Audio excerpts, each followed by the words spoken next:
Hey, what's going on everybody? This is Alex Harshman with Wholesale Freedom. For those who don't know, this channel is all about wholesaling real estate, both virtually and locally. Talking about all things business, motivational, personal stuff, just everything in between. So today we're going to be talking about what to do once you're under contract with a seller. So we all know that the whole goal here is, or we should know, whole goal here is to talk to sellers and try to get the property under contract with them for a agreed amount of price, and then we try to resell that to a buyer for a higher price, that contract.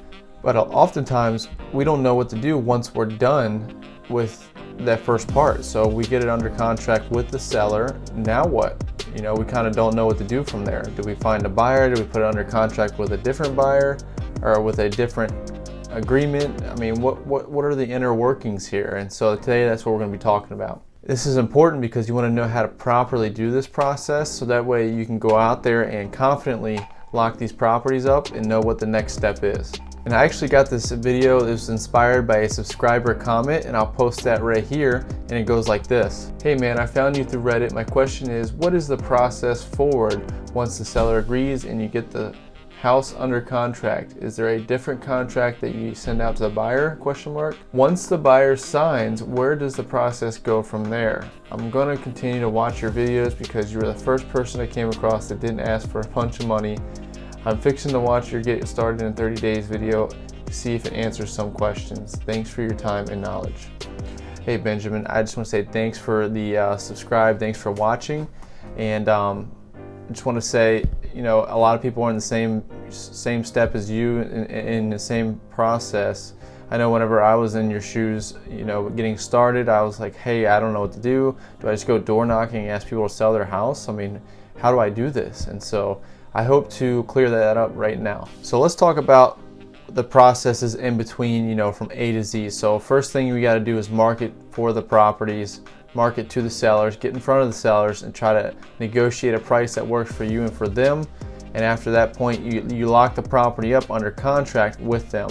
If you want a free copy of my contract, I have a free download down below. You can check that out. So that's the first step, right? We got to market out, find the sellers, and then come to an agreement and put the property under contract. But once we have it under contract, now what do we do? So at this point, this is where we want to really grind to try to find those cash buyers. Hopefully you've been building a cash buyers list already. I have a video on how to find and filter cash buyers. I'll post that link in the description below as well. And the reason why this is important, because we're on a time frame, right? With these sellers, typically we're on a time frame from anywhere from 30 to 60 days because we're doing all cash. We got to close these properties quickly. So to answer your question, Benjamin, yeah, so what we would do at that point is we would market the contract that we have on the property on either Craigslist, Facebook, or we can do the methods that I teach in my videos, cold calling realtors, to see if they have any cash buyers who may be interested in off-market properties, and then just kind of go over the details with the cash buyers once they call in. And once you guys strike an agreement, you would then sign an additional document called an assignment contract. That assignment contract is just stating that you're assigning your interest in the property, which is the original purchase and sale agreement, to the new buyer, which is the end buyer, for X amount of dollars. Sometimes you can put on there, you know, I got an assignment fee of $5,000 in addition to the original purchase price of X. Now the most and biggest step in this process of wholesaling, once you get the contract with the seller, before you even find the buyer, is to subscribe down below and click that notification bell. It's the #1 process, can't forget it. Or you can do what I do, and I don't even show an assignment fee through an assignment. Most title companies will do it this way. I'll have a purchase contract that I'll send to the title company, and then I'll have a assignment agreement between the buyer and I, and I'll have an overall purchase price. So for example, if I had $100,000 with the seller, I would have the new assignment contract for $105,000, and the title company will actually do all the calculations for me, and they'll subtract that, you know, that amount, so that $5K assignment fee, and my buyer never really knows.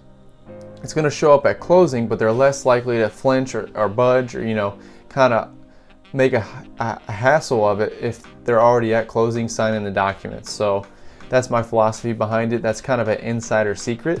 So I don't know anybody else who knows that or is doing that, but it's a way to get around showing your buyers how much you're making.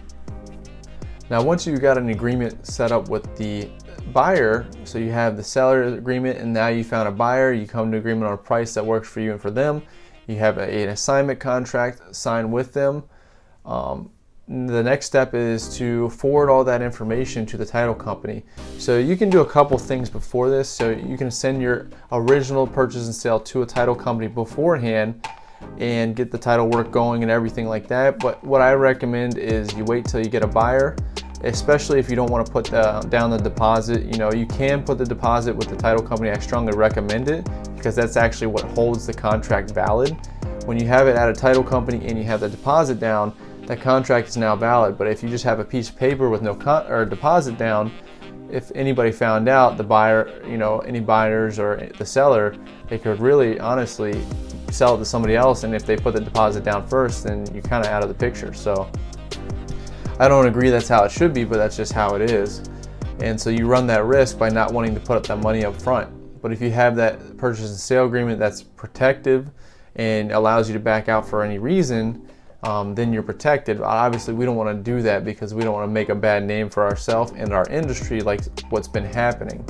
So I strongly encourage you do your numbers, you do your research properly, and that way when you first lock the property up, you have a good deal for your buyers. So it's a smooth closing process, and it really just gets rid of a lot of the friction, you know, the negotiating, telling your buyer, you know, no, it's worth this and things like that, because you're just trying to make a little bit of money. And your buyers, a couple things are going to happen. You're going to ruin your reputation, and two, it's just, you know, the buyers are not going to want to work with you.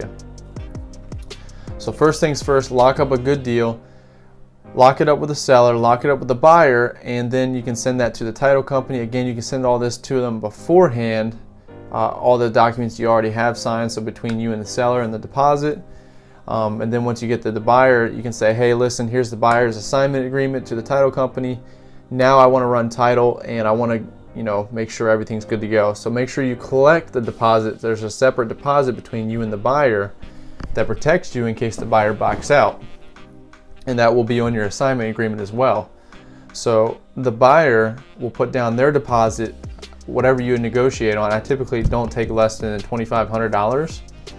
And it's non-refundable. It says on the assignment agreement, non-refundable deposit. And that's because I want to make sure that they're serious when they're buying, and if they back out for any reason, that money goes to me. And I typically just give some of it to the seller, if not all, because they're spending their time investing in you. And if your buyer backs out, you know, it's kind of unfair to them that you took up their time and they get nothing for it. And that's where the ethical process comes in. So I'm not advertising that you have no idea what you're doing, lock up properties and then hope to get a buyer. No, I'm saying you got to do your research, find a good property or a good deal, lock it up, negotiate, lock it up, sell it to the contract to your end buyer through an assignment contract for a good price. And once everybody's happy, it should be a smooth closing process as long as there's no taxes, liens, or anything like that that may be more than what the purchase price is originally. That kind of stuff doesn't happen too often, but it can happen. I mean, anything can happen during the closing process, so it's not like you find this, you do this, and then it's a done deal. Nothing's done until the day of closing and you receive that money. So just remember that. Remember that when you're coordinating with the seller, because on top of everything I just taught you, you should actually be following up with the seller at least once a week.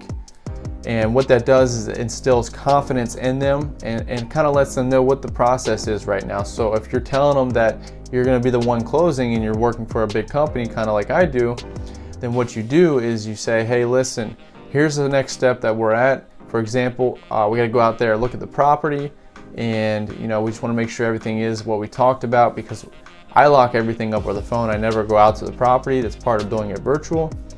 And for that reason, I tell them, hey, listen, now that we're under contract, the next step for us is to coordinate with our contractors to go out there, view the property, and get some photos of the property, things like that. Once I have the contractors or the buyers go out there and look at it and they're ready to move forward, then I tell them, hey, listen, our contractors went out there. It looks like everything is as we talked about and we're ready to move forward. So everything's at the title company and they're now doing title search. I'd imagine it takes a couple days, if not a week and a half. And for that reason, you know, we're going to be hoping to close in the next 14 to 21 days if you set that up correctly with your buyer, because again, your buyer has to perform and close quickly. I strongly recommend you check out how to filter cash buyers on my video because it explains everything I just talked about in more detail. Now the title, so what's going to happen now, the title is going to be, they're going to be doing the title work on it. Once the title work's clear, at that point you're doing a clear to close, which the title company is going to coordinate with the buyer and the seller to come in and sign the documents either virtually or locally and to finalize closing. So on closing day, typically we used to have to tell them, hey, let's have separate rooms for the seller and buyer so there's no intermingling. But now with COVID, it's kind of the norm where they only have one party at a time. But I like to do that just because it eliminates any problems, any headaches, things like that, because I've been at the closing table with the buyer and seller in the same room, and it got really weird and awkward because the buyer either started asking uncomfortable questions, like things that they should have already asked before, and or the seller started asking questions, and it just becomes a hassle. So, you know, make it as hassle-free to you as possible.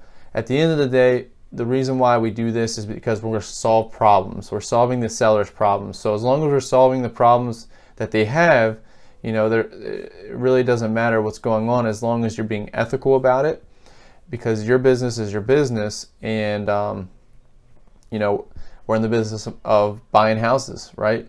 If we wanted to be in the business of having the seller's best interests at heart, we would be realtors and be a licensed agent. And now I'm not saying that again to be a bad person in this industry, because it's very easy to do. You could really screw a seller over. But at the end of the day, we're an investment company that buys houses for cash, and we're to make money.